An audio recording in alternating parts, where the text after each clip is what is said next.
But I found myself, I never told anybody, and it was just like, I found myself taking the bus, taking the train.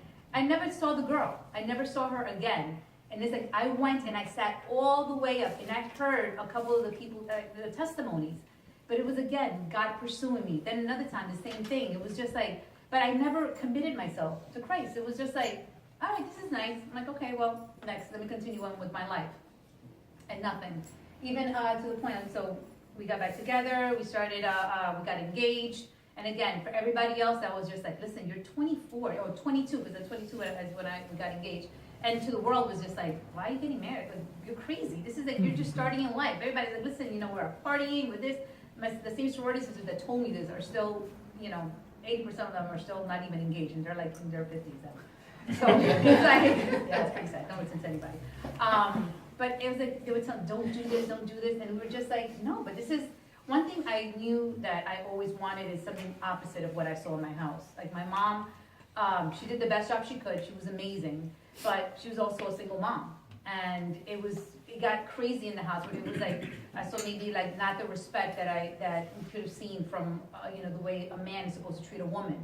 And I would always tell myself, I'm like, I never want that. The person I want is this and this and that. And that could go both ways, because if you're a woman and you see this, very easily you could either get that, you could just like end up in the same way as, as your mom, if you end up single, anything like that. And there's nothing wrong with it, but in that case, I was just like, no, God, I don't want that.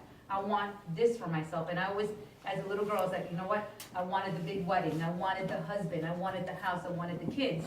And meeting Stephen, I saw that in his parents. It was like, I want that. I want that as a future life for me. So for the ladies that are here, for the young girls, if this is something that God has put in, and I think He has put in all of our hearts, because I believe it's just, like you said, He created the man and the woman. And as little girls, I mean, at least for fantasize, I just knew that it was like, I saw myself walking down the aisle as like, I would see myself I would draw like wedding dresses, and as a little girl, and it's like, I want this princess, I want this.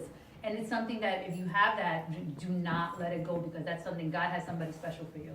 And I knew that with us, we didn't even have, we weren't even walking with Christ. Because when we both went to, I would go to church maybe once a year, and it was late. Because I knew I just wanted to go, if anybody came from Catholic background, it was like the time when they was, give the peace. And it's like, that was it. I was like, all right, 5 minutes to go. Perfect, to get out. And that was when we would go. So when we got married in the Catholic Church, and it's like the priest is like, okay, so all the things and all the things that you have to do, and we're like, yeah, of course we do. And we had not even been to the church upstairs.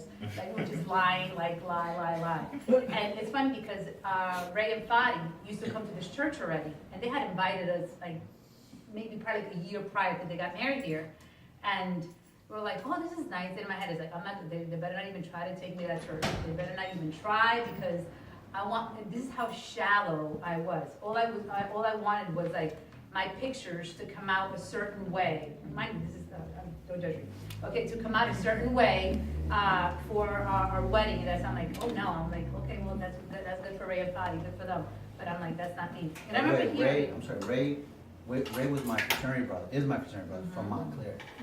Okay, so Ray was the guy who, and would be the guy who told us, hey, this is how you get chicks. Let's do some workshops. And we were like, all right, let's do this, man. Right? Because the guy was like, we used to know him as King Ray Rock in school. Now he's, right, everybody knows him here differently. Mm-hmm. But that's what, so then when he said he was coming to church, and he started showing up to us at Montclair.